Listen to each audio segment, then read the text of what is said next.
can take your money? Who can take your money? With a twinkle in their eye. A twinkle in their eye. Take it all away and give it to some other guy. The government.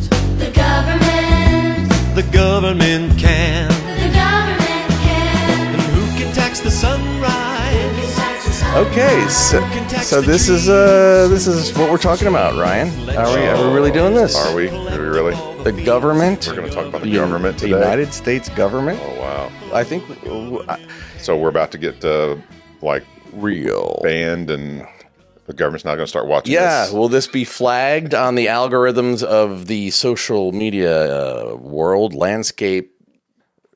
Are you laughing at me? You No. are. No, You're not laughing at That's you. cruel. No. What's funny is like we did, I don't think we intentionally did this, but there's white walls, red lights, and a blue sign.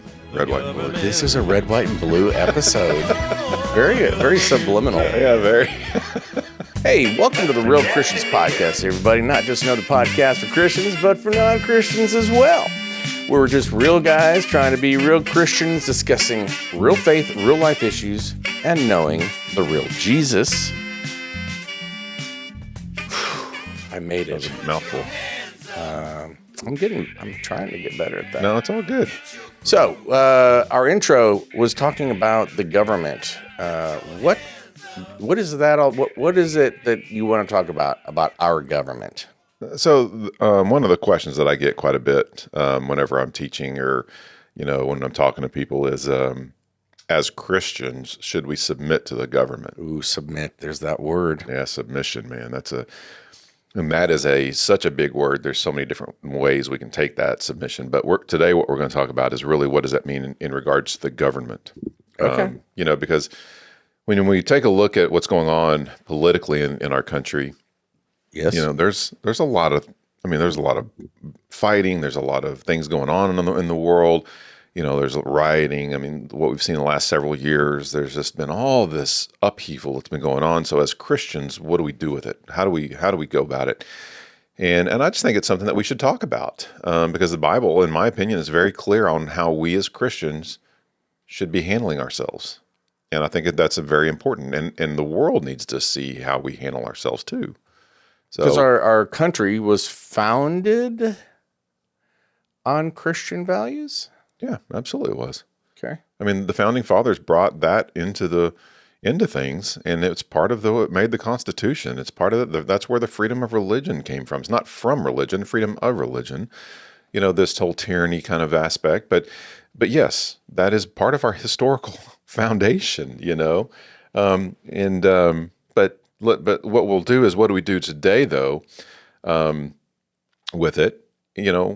So it's Yeah, the government, I think thoughts, when I think of the government, have shifted over the years. It's been, hey, they provide security and safety and opportunity for all American citizens. And, their job is to make sure that, all people under God, indivisible, with liberty and justice for all, can be prosperous and have an opportunity to do good. However, the government has been under scrutiny. Well, for a long time, but it seems like it's been filled more with lies and deception. And so therefore, when you want to say submit to the government, you go, well, would I submit to something or something that I don't trust? absolutely. Well, what's the answer? That is a great question. What's your thoughts on that? Because I know where you stand politically on some things, and where you have maybe done things, and I know that Submit to the government. that when we have a certain leader in office, that tends to sway us one way or the other in how we submit to things.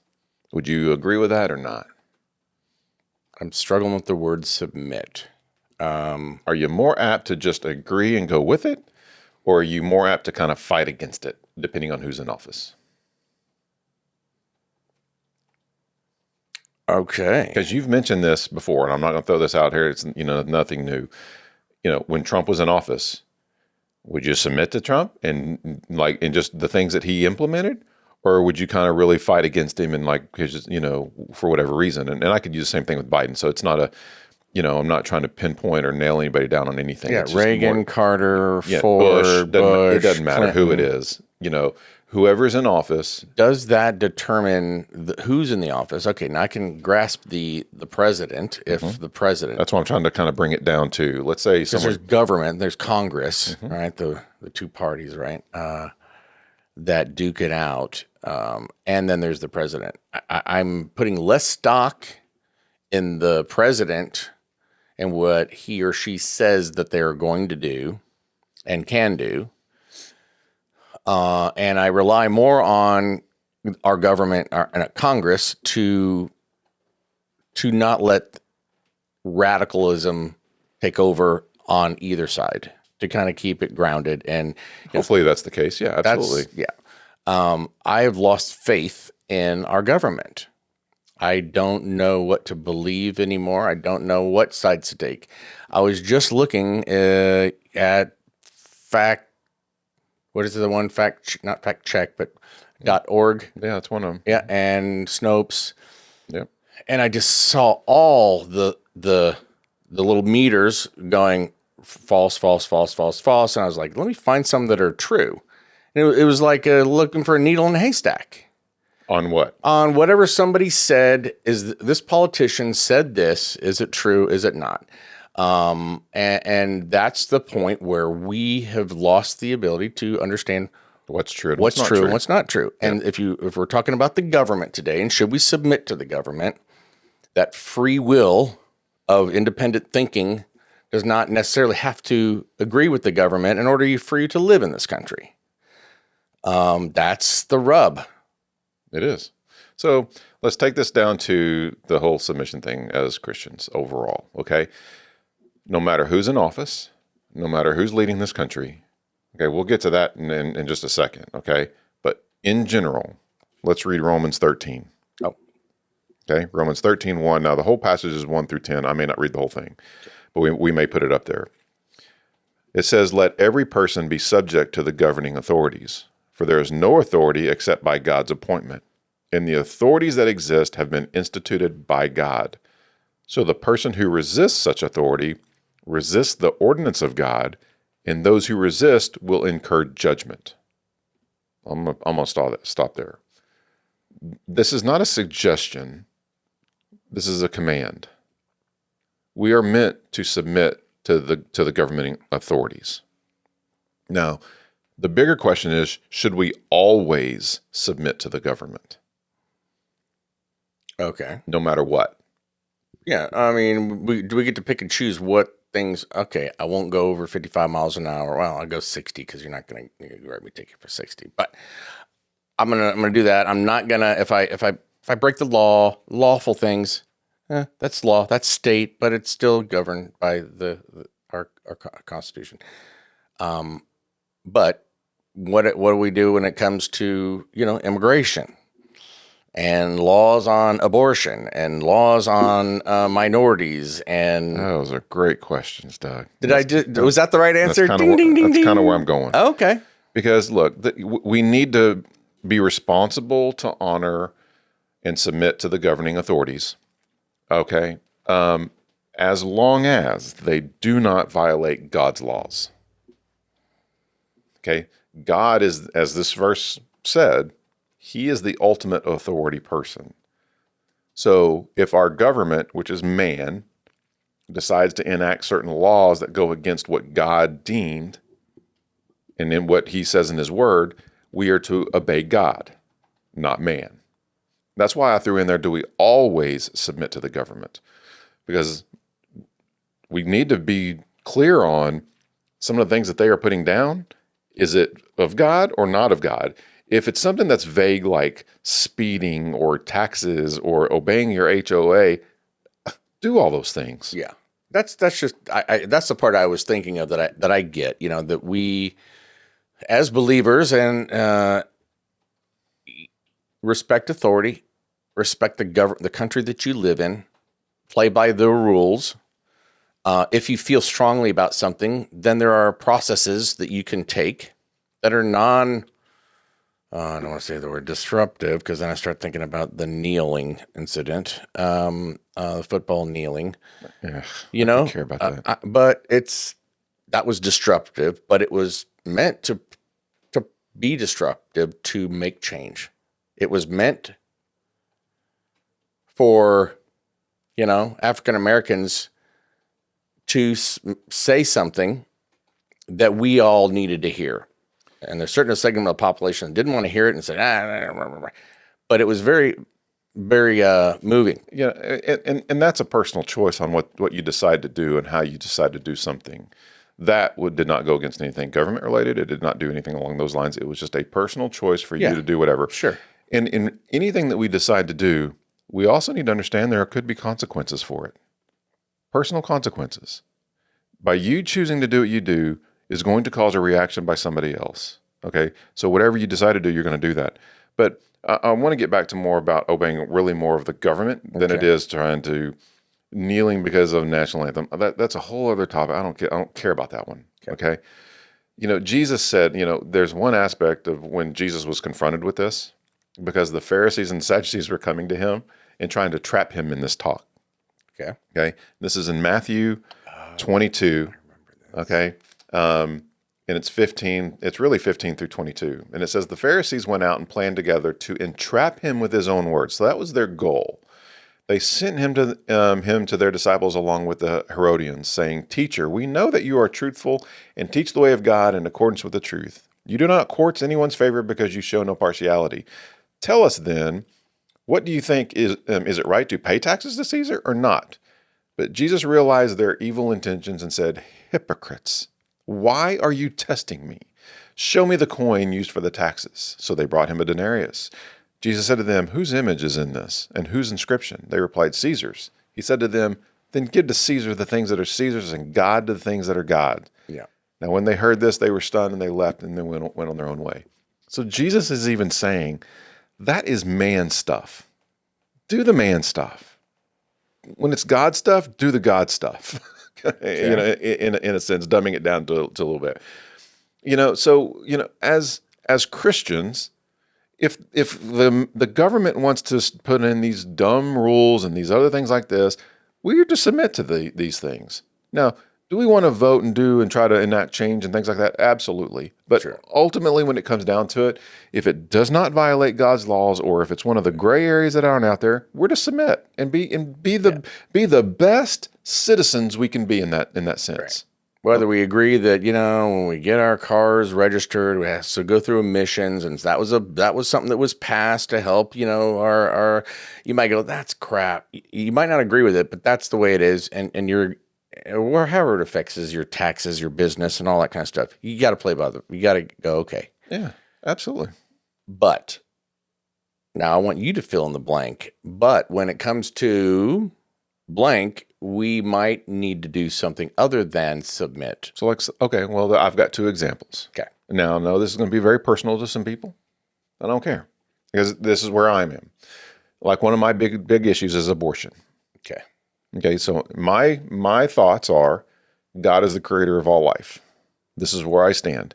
He says he knew us in the womb, which means he has a personal relationship in there. He knew who we were. He knew every aspect. He knew us from the point we were incepted to the point of our death. He knows us. That means we are a person in God's eyes. So if he's the one who's creating, who are we then to destroy? And since he looks at us as a person, and if we decide to kill that fetus inside of there, then that's actually murder, not anything other than that. So, and this is where, like I said, this is my stance. This is how I take things from Scripture here. So, in my stance is when someone wants to come in and do an abortion, then they're violating God's laws when they're putting laws in to allow these things. So, this is where God's law violates man's law. Yeah, and that's where I will draw the line on that issue. Sure. Okay, so that's where I would stand up and make a claim against the government and try to get something stopped because it violates one of God's laws. So the other one, and this one might be a little gray, but I'm going to go here. Let's use COVID. Oh. Something as recent as COVID. Yeah. Government came in and mandated a full-on shutdown. Yeah. Mandated churches cannot meet. God says, do not forsake the assembly.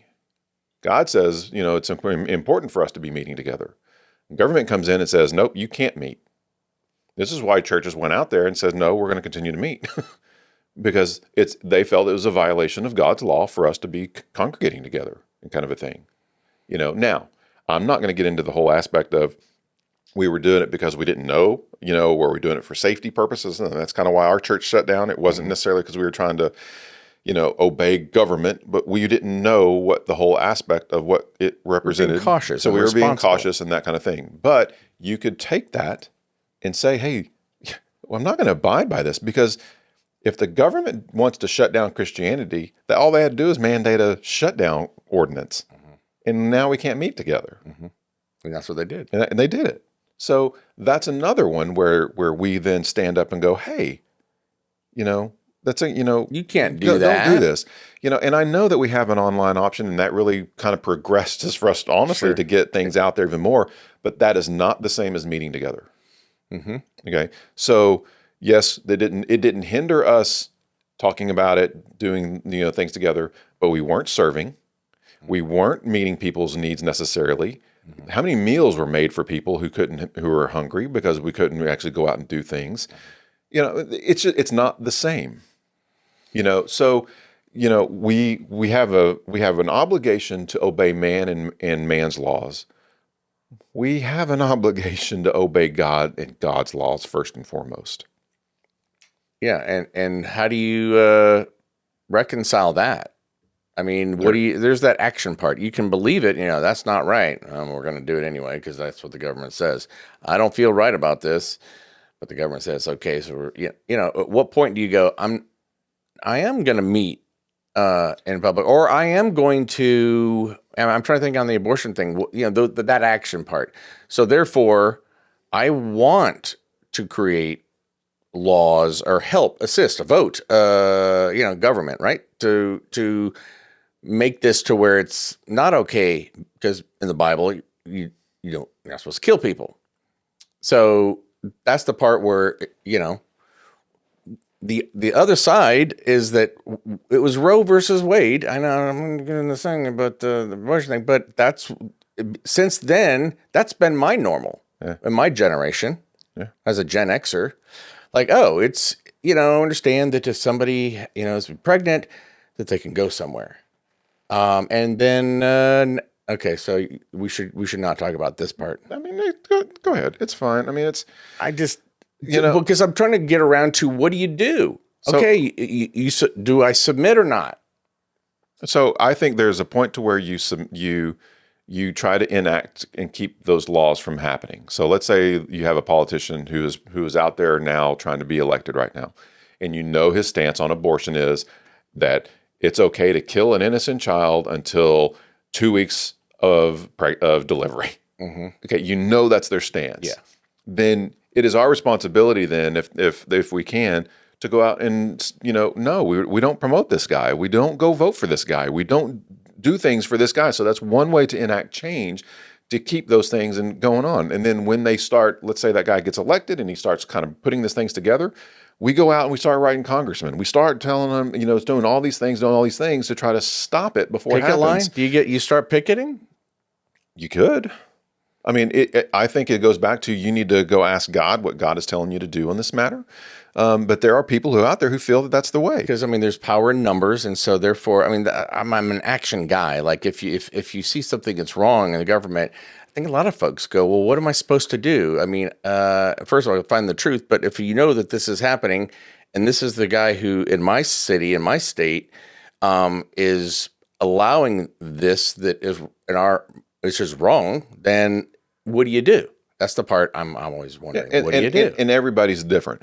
Sometimes it's just at the voting. Sometimes it's out there picketing. Sometimes it's out there getting involved in politics. Yeah. Everybody's to do is different. Yeah. But we need to do something, especially if God has stirred it up within you on those matters. That's the part I'm trying to get to. Like, if you don't do something, That's not good. I think most people are going to not do something, Yeah. Ryan. Which is why I vote. because I feel that's the best way that I can do that. And I've written my senators and stuff on matters. So I've done what I believe that I can do Yeah. to get some of these things stopped. And kind it's of not, deal. it's not like your responsibility to fix this, but you do your part. Yeah, absolutely.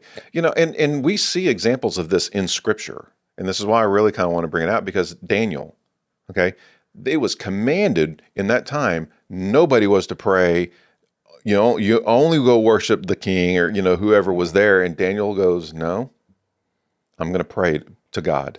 He opened up all of his windows and he prayed, not caring what anybody else thought, which is what caused him to be caught and thrown into the lion's den. He did not obey because that was a violation of God and his relationship with God. I mean, that's extreme.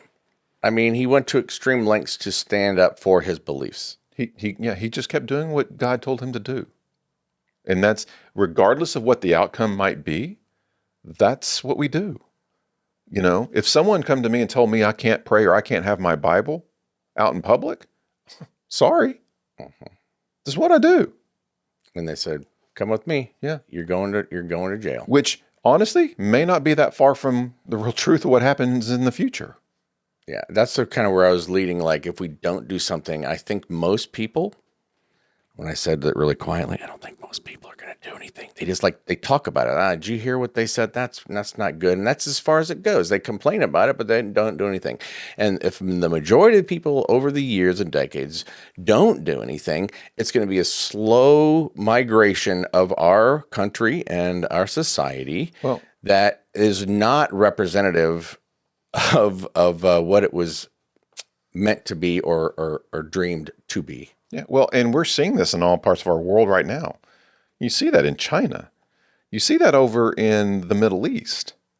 Okay, they are dictator governments that do not allow Christianity or anything along those lines.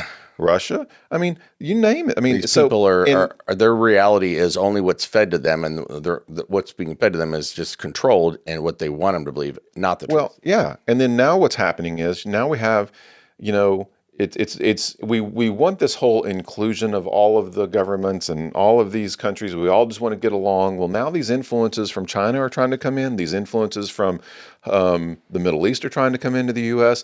These things can actually destroy the foundation of what we've built here, what our founders built here, which is why we start taking stances on, let's say, immigration. Yeah. Because now we have no idea who's coming through the border and what are their ideologies coming in that might impact us to stop these things from happening. So it's all intertwined, and that's why some of these things come up, and, again, each person has their own whatever's pushing them desires to go influence or whatever, whether it's abortion or immigration or what you name the issue. Whatever's God calling you to be part of, be part of it. But the other thing is, I also want to point out is, Jesus, whenever he was walking through and whenever he was walking during his ministry, he never once rioted. He never once went against the government. He never did any of that kind of stuff. Very peaceful. He never tried to overthrow anything. The one time he got mad, it was at his own religious people. Yeah. It wasn't about the government. Yeah. Okay. So it's the submitting to the government and you gave examples of, for example, abortion, for example, COVID, for example, immigration. Immigration is maybe more subjective. But some of the clear ones like abortion, for the longest time, I was more like choice. But then the more I learned, okay, so this is where for me it comes in. I'm like, So, and the last thing, but before we kind of close here, something to remember, and I have to remind myself of this all the time. God is the one who puts people in office. God. Okay, we might be used in the means to vote and do things, but God is the one who appoints kings and rulers. or allows. He appoints them. Doug, He appoints them. This is what the Bible says. He appoints God them. did not appoint Donald Trump. How do you know that? Tell me. Huh? Right now, tell me, how do you know God did not appoint Donald Trump? He represents the It does- adversary. God put Nero in office. God put Hitler in office. God appointed them for a time. For a greater good. Absolutely. It's like God's purposes are way bigger than our purposes and our understanding. So our perception, obvious perception of it, don't get drawn in by that. There's a purpose that I can't see, obviously, that you can or others can. That's the part that I struggle with. So, you know, I mean, we read it in Romans 13. For there is no authority except by God's appointment. God is the one who put Donald Trump in office. God is the one who put Joe Biden in office. So we've hit, no matter where you stand, we've hit them.